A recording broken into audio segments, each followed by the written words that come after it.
Frequently misused words.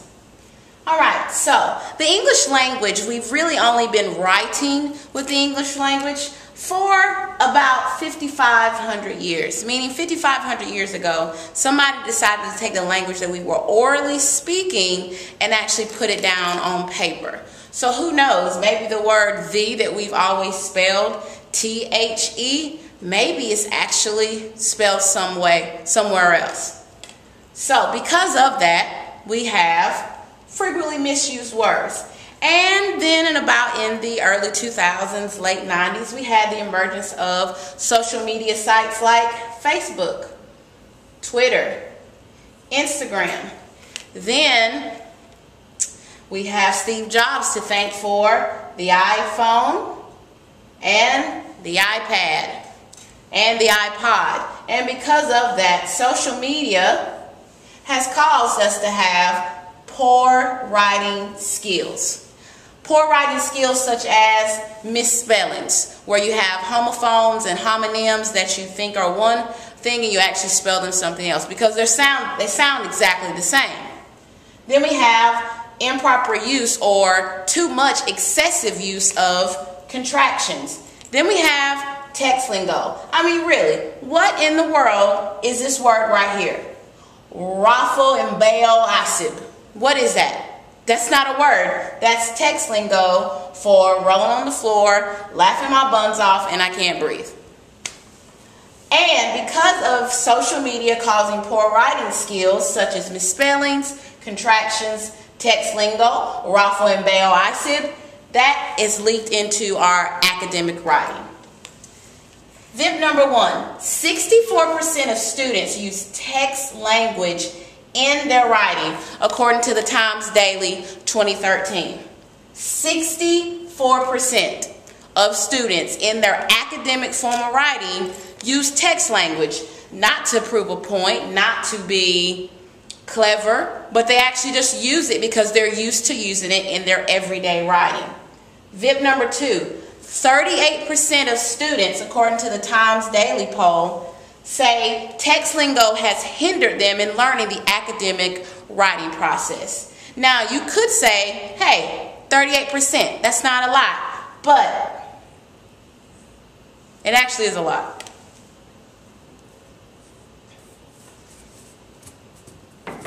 So let's look at some of the frequently misused or misspelled words.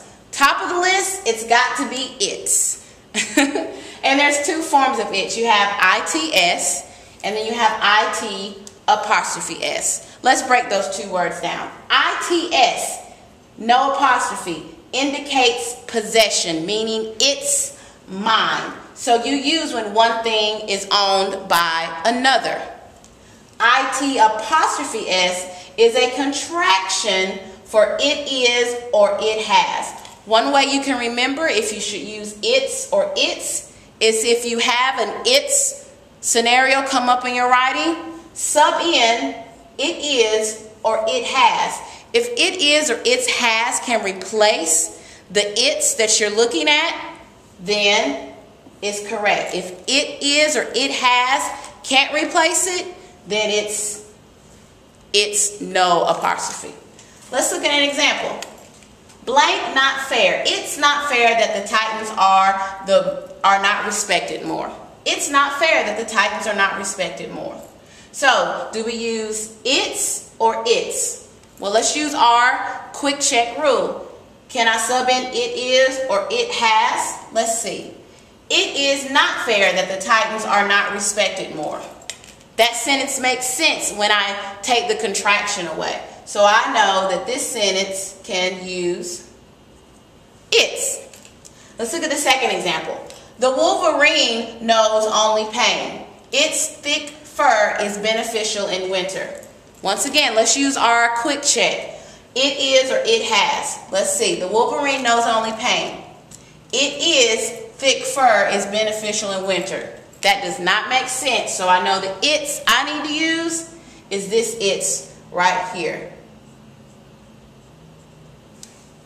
All right, let's look at the second one. There, and there. Kind of the same rule as its and its. T-H-E-I-R is possessive, belonging to a group of people, their team, their house. The second there, apostrophe R-E, is a contraction, once again, for they are. And then we have the last there. Miss Cheek, you have a call on line 2. Miss Cheek, line 2, please. And then we have the last there, which refers to a place or idea. So, once again, let's use the contraction quick check as our starting point. Can you replace the there with they are? If you can replace the there that you have with they are, then you know you should use T-H-E-Y apostrophe R-E. If you're referring to a place, location, or idea, you know you need to go with there. And if you're referring to some group of people or plural persons, possessions, you got to go with there. So let's look. I dislike Duke fans. Their tactics are foul. So let's look at it. First, let's do our contraction check. Can I plug in, replace it with they are? I dislike Duke fans. They are tactics are foul. No. Am I going to referring to a place or idea? No. I think I'm talking about the Duke fans. So I know I need there. All right, let's look at the second one. They're always smack talking. So I'm talking about someone more than, looks like I'm still talking about the Duke fans. So let's do our contraction check. They are always smack talking. I can do that. So I know that the there I need is that. And then lastly, at UNC, we don't do that sort of thing there. T-H-E-R, because I'm referring to a place or I'm referring to an idea.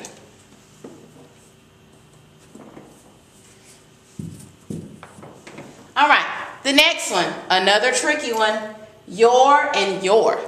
Now, tip number 3. To figure out your and your, same rule as there and there applies. So, your, possessive, you own something. Something belongs to you. It's yours. Or that is your pen. That is your Chromebook you're looking at right now. And then you have your. It's the contraction for you are. So, now that you know it's the same rule applies to there and there, let's do some examples. Your allegiance to Duke is delusional. All right, let's try it. Contraction, you are. Let me sub in you are. You are allegiant to Duke is delusional. Makes no sense. So we know we're going to use the possessive your because I'm owning that allegiance. The next one, because you spend all your money on tickets, you're now broke. Good. So now I have where I use both yours. All right, let's see. Because you spend all your money. Okay, looks like it's my money, so I want to use the possessive your. Blank, now broke. All right, let's see if you are works. Because you spend all your money on tickets, you are now broke. So then I can use the your. Easy peasy. All right, the fourth frequently misused or misspelled word is to and two. 1 O, 2 O's. This to is a preposition. It indicates direction or motion. You're moving to something. You're a sophomore. You're now moving closer to graduation. You have motion. To, just like you have too much food on your plate, it's in addition to. It's extra. It's excessive. Now, here is just a quick little note. If you can sub in the word, the to, with the word also, then you know you have to use T-double-O. And tip number 4, I did not put T-W-O because typically most people do not misspell the word to with T-W-O. They either do it with this one or this one. But remember, sometimes you might have someone you come across where they have T-W-O and they meant to say the word to. Just remember, two's a number. All right, let's look at the example. Mimi and Hannah love to watch football. All right, so they love to do something. They're doing some type of motion. They're going to watch something. So we want to use 1-0. And I do too. So I know I got to have a too. Let me try subbing in also. I do also. That makes sense. So I know I have to use that. Let's use the same rule to check this too. Even though we know it's 1-0, let's check it anyway. Mimi and Hannah love also watch football. That makes no sense. And we know we need to use the word to. So instead of 2 O's, we know we have to use 1-0.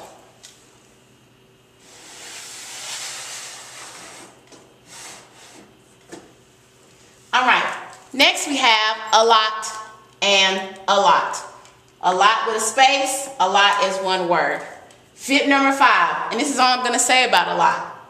There's a lot of space in outer space, and so when you use the word a lot, always leave a space. And guess what? A lot as one word is not a word. Moving on. All right. Affect versus effect. You have effect with an E, and you have affect with an A. However, some people say them exactly the same. Affect, effect, affect, effect. It's confusing. Even sometimes I get confused with them.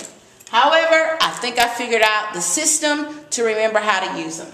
First off, effect. Effect is the result. Effect is a noun. Remember, a noun is a person, place, thing, or idea, or the PPTI. Person, place, thing, idea. Effect is a noun. It's the result of something. An easy way to remember it is the eye-popping effect. So, noun. Eye-popping effect. Effect is a noun. Affect means to influence. Affect is a verb. Something physically, something has an action on you. It has an influence on you.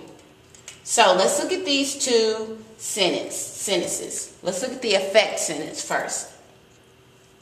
The arrow blanked the aardvark. So we have the noun, the arrow, and clearly it influenced the aardvark. So I know I have a noun, so after every noun I have to have what? A verb. Therefore I know I have to use affected or affects. And also another way to remember this is the arrow affects. And affects is a verb. So if you remember it like this, you have arrow, affects, verb. So the arrow affects the aardvark. So remember, affects with an A means to influence. All right, let's look at the effect. Remember, effect is a noun. Eye-popping effect. A noun is a person, place, or thing. So the effect was eye-popping. So I need a noun here. So I can't say affect because that's a verb. Remember, affect is to influence. So we have effect. By far, this is the hardest one, but if you can remember, affect is a verb, effect is a noun. And what you would do is you would plug in either a verb or a noun in the sentence. And then you would know which affect or effect to use.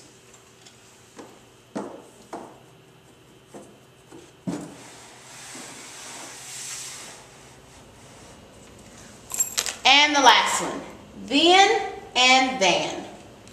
People confuse them all the time. Then, with an E, is used for time or sequence. Time or sequence. While than is used for comparison. I cheered, then gloated when UNC beat Duke. Remember, time or sequence. So first I cheered, then I gloated when UNC beat Duke. Then we have than. Than is used for comparing two things. I want pizza rather than hot dogs. I created these boards, then I made the video. I would rather create videos than, THAN, lecture in front of the class. And the last one we have lose and loose. Now, you would think that people wouldn't get these confused or messed up because they don't sound the same. However, a lot of people get these confused in their writing, and it's okay. VIP number 7, when you lose, you're not feeling loose. So lose is the opposite of win, while loose is the opposite of tight. So I said to myself, I said self, and myself said yes. When you lose, you're not loose, meaning you are tight. Therefore, you don't have enough space for an extra O. When you're loose, you got plenty of space for as many O's as you want, but you should only use 2. So that's my way of remembering lose or loose. So here we go. Chance was excited to loose, opposite of tight, his first tooth. So I think this should be lose, his loose tooth. So this right here is going to be an its. So which its should it be? Should it be ITS or IT apostrophe S? If you said IT apostrophe S, you are correct. It's made him hyper. Now we got a 2-2 scenario. Are we going to go with 2 location or 2 also? Remember, let's use our rule of thumb. Let's sub, and we have a 2 situation, sub in the word also. It's made him hyper also. Very good. If you put 2, you are exactly correct. And you're on your way to mastering the 8 frequently misused words.